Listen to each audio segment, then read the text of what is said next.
এইভাবে দিয়ে দেব।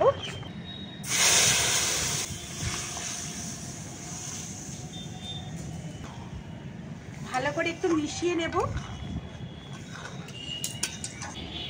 নমস্কার বন্ধুরা, মৌমিতা ইয়াম্মি কিচেনে আপনাদের স্বাগত জানিয়ে চলে আসলাম আজকে আবার একটা নতুন রেসিপি নিয়ে।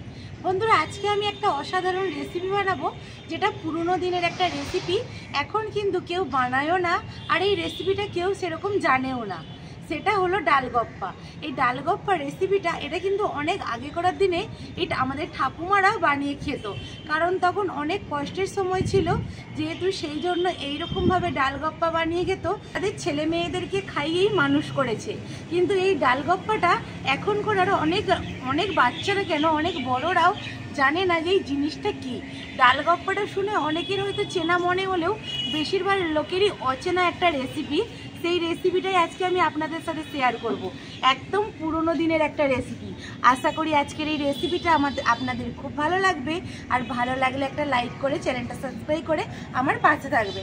তো বন্ধুরা, এই পুরনো দিনের ডালগপ্পা রেসিপিটা আমি কিভাবে বানাচ্ছি আপনারা স্কিপ না করে প্রথম থেকে শেষ পর্যন্ত দেখতে থাকুন। আশা করি আজকের রেসিপি আপনাদের খুব ভালো লাগবে। তো বন্ধুরা, চলুন আজকের এই রেসিপিটা বানানোর জন্য সবার প্রথমে উনুনটা ধরিয়ে নিতে হবে। বন্ধুরা, এখানে উনুনটা ধরিয়ে দিয়েছি। ধরানোর পরে কড়াটাও বসিয়ে দিয়েছি। যেহেতু আজকে আমি ডালগপ্পা বানাবো, ডাল তো লাগবেই। আর এখানে আমি নিয়েছি মুগের ডাল, 200 গ্রাম মুগের ডাল নিয়েছি। আপনারা চাইলে মুসুর ডাল দিয়েও বানাতে পারেন। আর এই মুগের ডালটা দিয়ে বানালে কি হয়, যে কোনো উপবাসের দিনকে কিন্তু এই রেসিপিটা আপনারা বানিয়ে খেতে পারেন। একদম নিরামিষ রেসিপি, কারণ এটাতে মুগ ডাল যেহেতু নিরামিষ। তারপরে আমরা যে উপবাস করি তখন কিন্তু রুটি সেকে খাওয়া যায় না। সেক্ষেত্রে আজকের যে রেসিপিটা হবে সেটা কিন্তু রুটিরই মতো হবে, কোনো রকম সেকা হবে না। সেটা আপনারা দেখুন আমি কিভাবে বানাচ্ছি। আর মুগ ডালগুলো এখন আমি কড়ার মধ্যে দিয়ে একটু ভেজে নেব। মুগ ডালগুলোকে শুকনো কড়াই একটু এরকম নেড়ে ভেজে নেব। কোনো তেলও দিইনি বা কোনো ফোড়নও দিইনি। বন্ধুরা, এখানে মুগের ডালটা ভেজে নিয়েছি। এবার আমি নেটে নামিয়ে ঢেলে নেব।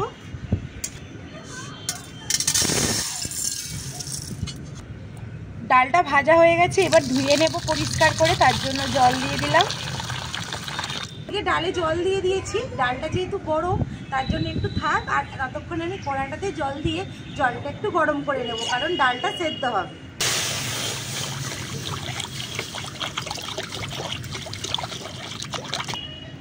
ডালটা ভালো করে পরিষ্কার করে ধুয়ে নিয়েছি। এবার আমি এখানে গরম হয়ে গেছে জলটা, জলের মধ্যে ডালটা দিয়ে দেব সিদ্ধ করার জন্য। আমি এখানে কড়ার মধ্যেই ডালটা সেদ্ধ করছি।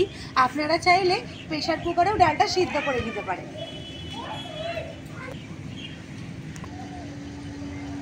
ডালের মধ্যে একটা ঢাকনা চাপা দিয়ে দেবো, তাহলে ডালটা তাড়াতাড়ি ফুটে সেদ্ধ হয়ে যাবে। বন্ধুরা, ডালগপ্পার জন্য এদিকে ডালটা সেদ্ধ হতে থাকা ততক্ষণে আমি এখানে আটাটা মাখিয়ে নেব। আজকে আমি আটা দিয়ে বানাবো ডালগপ্পাটা। আপনারা চাইলে ময়দা দিয়েও বানাতে পারেন, কিন্তু ময়দা দিয়ে বানালে কি হয়, যখন একটু ঠান্ডা হয়ে যায় একদম শক্ত হয়ে যায়, খেতে অতটা ভালো লাগে না। আর আটা দিয়ে বানালে একদম তুলোর মতো নরম তুলতুলে থাকে, মুখে দিলেই মিলিয়ে যায়। সেই জন্য আমি এখানে আটা দিয়েই বানিয়ে নেব। এখানে একটা বড় বাটির মধ্যে আমি আটা নিয়ে নিচ্ছি। আটার মধ্যে দিয়ে দেব পরিমাণ মতো একটু লবণ।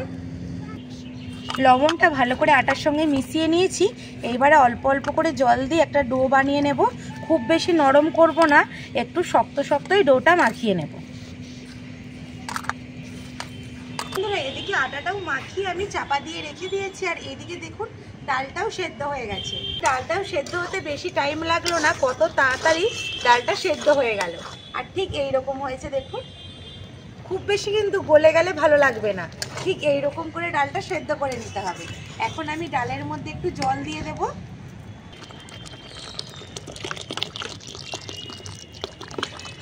বন্ধুরা, এখানে ডালের মধ্যে পরিমাণ মতো জলটা দিয়ে দিয়েছি। এইদিকে এই ডালের জলটা একটু গরম হোক, মানে ডালটা গরম হতে হতে এইখানে যে আমি আটাটা মাখিয়েছিলাম এটা রুটির মতো করে বেলে নেব। আর এখানে যেহেতু আমার পাটটা অনেকটাই বড়, একটাই লিচি করে নিয়েছি, এটাকে এখন আমি বেলে নেব। ওপর থেকে একটু আটা ছড়িয়ে নিয়েছি, এইবার আমি বেলে নেব।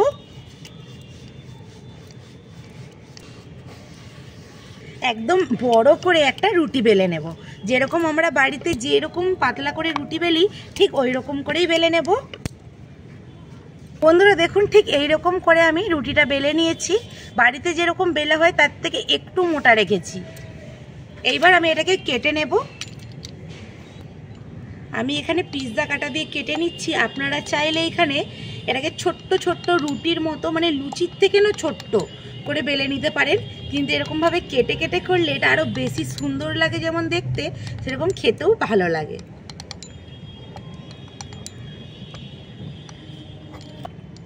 বন্ধুরা লম্বা করে কেটে নিয়েছি। এইবার এইভাবে ছোট ছোট করে কেটে নেব।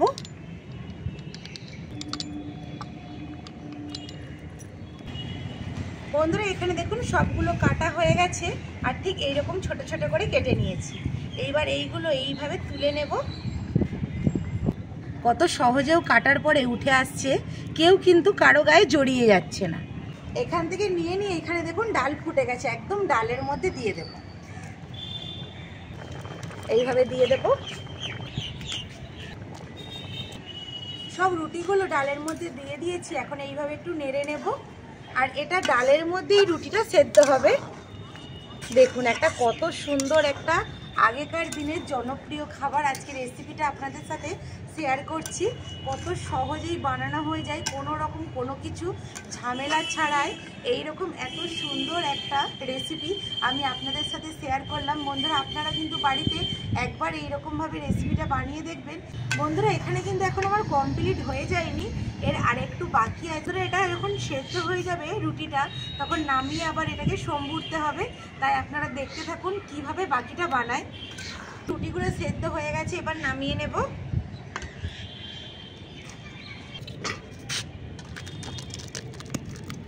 বন্ধুরা এইদিকে কড়াটাও আমি আবার পরিষ্কার করে বসিয়ে দিয়েছি। কড়ার মধ্যে দিয়ে দেবো এবার তেল। তেল গরম হয়ে গেছে, তেলের মধ্যে দিয়ে দেব গোটা জিরে, আর দেবো 4টে শুকনো লঙ্কা। এই ফোড়নটাকে ভালো করে ভেজে নেব, জিরে আর শুকনো লঙ্কাটা।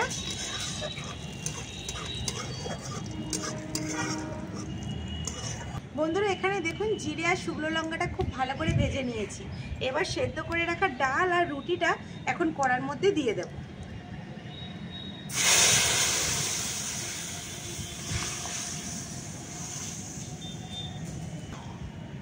ভালো করে একটু মিশিয়ে নেব। এইবার দেবো এখানে পরিমাণ মতো একটু লবণ, আর দেবো স্বাদ অনুযায়ী একটু চিনি। একটু মিষ্টি মিষ্টি লাগলে এই ডালগপ্পাটা খেতে ভালো লাগে, সেই জন্য অবশ্যই অল্প করে একটু চিনি দেবেন, তাহলে ভীষণই ভালো লাগবে।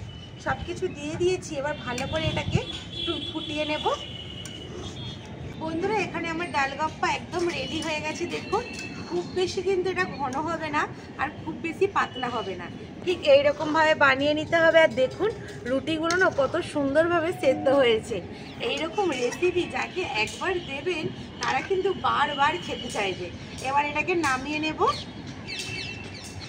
বন্ধুরা এখানে তো ডালগপ্পাটা আমার রেডি হয়ে গেল, আর আপনারা তো দেখলেন প্রথম থেকে শেষ পর্যন্ত যে কত সহজভাবে পুরানো দিনের একটা রেসিপি বাড়িতে খুব সহজেই বানানো যায়। আর এটা একদম হেলদি একটা রেসিপি, বেশি কিন্তু তেল মশলা কিচ্ছু নেই, অল্প একটু তেল আর একটু ফোড়ন করে নিলেই একদম টেস্টি টেস্টি পুরানো দিনের ডালগপ্পা রেডি। বন্ধুরা এই পুরনো দিনের রেসিপিটা আপনারা বাড়িতে অবশ্যই কিন্তু একবার বানিয়ে খেয়ে দেখবেন, খেতে হয় ভীষণই ভালো। আর একবার বানিয়ে খেলে বারবার কিন্তু বানিয়ে খেতে ইচ্ছা হবে। এটা সকালের ব্রেকফাস্ট বা রাত্রির ডিনার হিসেবেও কিন্তু আপনারা খেতে পারেন। তো বন্ধুরা আজকের এই রেসিপিটা আপনাদের কেমন লাগলো অবশ্যই কমেন্ট করে জানাবেন। ভালো লাগলে একটা লাইক করে চ্যানেলটা সাবস্ক্রাইব করে আমার পাশে থাকবেন। যেই সব বন্ধুরা নতুন দেখছেন, আমার এখনও চ্যানেলটা সাবস্ক্রাইব করেননি, তারা ইউটিউব থেকে দেখে থাকলে চ্যানেলটা সাবস্ক্রাইব করে, আর ফেসবুক থেকে দেখে থাকলে পেজটিকে ফলো করে আমার পাশে থাকবেন। তো বন্ধুরা দেখা হবে নতুন কোনো একটা রেসিপি নিয়ে। ততক্ষণে ভালো থাকবেন, সুস্থ থাকবেন, আর আমার সমস্ত রেসিপিগুলো দেখতে থাকবেন। তো বন্ধুরা টাটা, দেখা হচ্ছে নতুন একটা রেসিপিতে।